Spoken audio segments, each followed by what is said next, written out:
So ngayon mga kaisla, pagkatapos namin ng cable car, doon na naman kami sa tinatawag nila na slide car mga kaisla. Slide car na naman tawag ito kasi magpa-slide lang pa puntang baba. Dahil kita nyo naman na sobrang tirik kanina. Malulula ka talaga mga kaisla. Kaya tara, ma-experience na natin ang slide car riding. Kaya tara. Yan, kunting lakad. Ano kami dito mga kaisla? May tour guide kami din dito. Ibang experience to mga kaisla.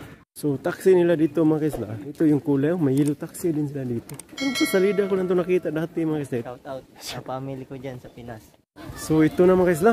Ah, magpadulas na pala sino. Kaya pala one way to heaven pala. Ano mga kaisla? Ah, slidges. Dito ka lang makita mga kaisla na mga sasakyan na walang gulong. Tingnan mo. Yung mga sasakyan mga kaisla na magpadulas lang kami pababa. Yan, yan. Oh? Okay, so may ibang ticket din dito mga kaisla. Tingnan nyo mga kaisla. So ito yung ticket niya mga kaisla. Binigyan kami ng ticket. Control de partidas mga kaisla. Ito yung mga prices niya mga kaisla. Pero sa amin, napakaswerte dito kasi libre. Tingnan nyo. Oh, tingnan yung mga kalukuhan dito mga kaisla. Ang break yan ano? Magkano sa pag-break? Tingnan nyo dito mga kaisla. Ibang klase yung mga tao dito. Pinasaka yung mga tao dyan. Yan yung mga driver. Walang helmet. Walang huli-huli dito. Tingnan yung kalsada. Yan.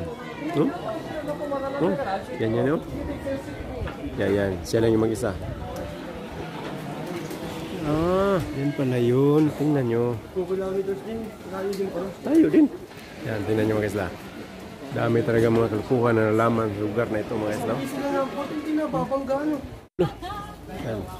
Yan. Mga bata, wag nitong gayahin na para to sa mga matatanda. Oh.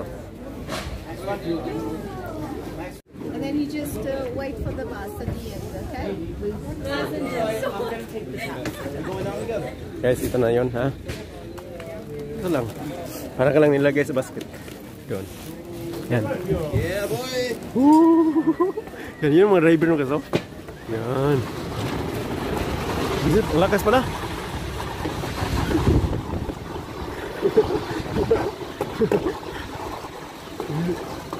Nakakalula din. Oh? Tingnan yung mga kaisla.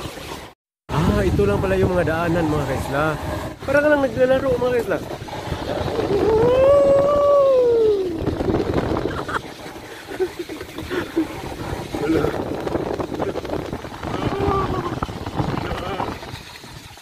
Akala siguro nila mga kaisla matakot kami. Sana ito Dots. Sana ito. Takot-takutin pa kami mga kaisla. Oh, ay, liko-liko pa niya. So, akala siguro yung mga kaisla matakot kami mga kaisla. Yan o.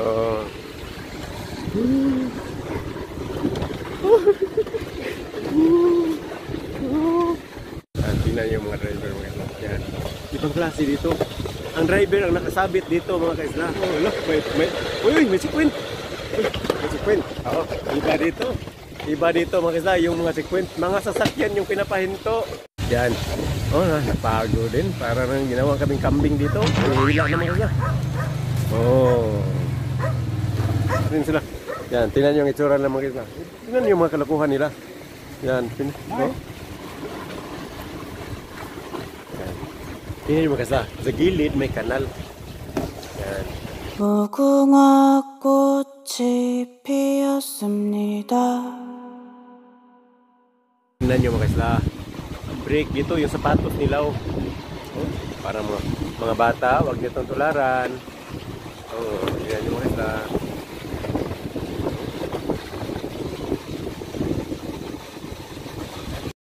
Habang pababa kami sa matirik na daanan na ito, natulak-tulak ng dalawang driver sa aming likuran, may mga nakikita akong mga tao sa gilid na nagpipicture mga kaisla.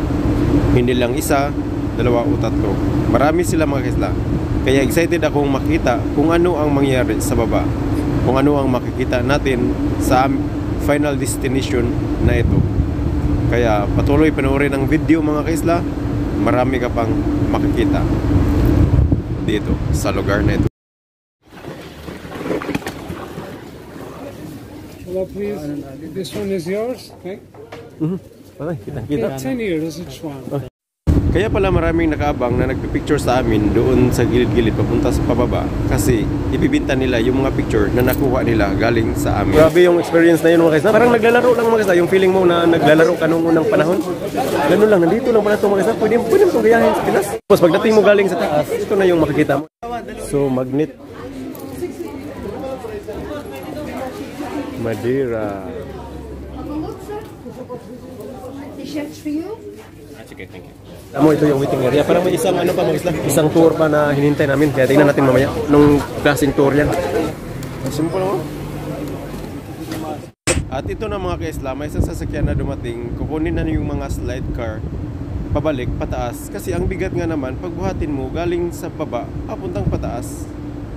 Grabe mga kaisla, ang mga idea nila dito. Tingnan niyo mga kaisla. Pagkatapos ng padaos-dos nila mga kaisla, binabalik na yung ano, doon nila isasakay sa sasakyan. Yan. Binabuhatan nila. So nakapag-isip-isip ako mga kaisla na napakadali lang pasayahin ang mga tao dito sa ibang bansa kumpara dyan sa Pilipinas. Gaya nito. Panood ka ng panood, hindi man lang nag-subscribe at i-click ang post notification bell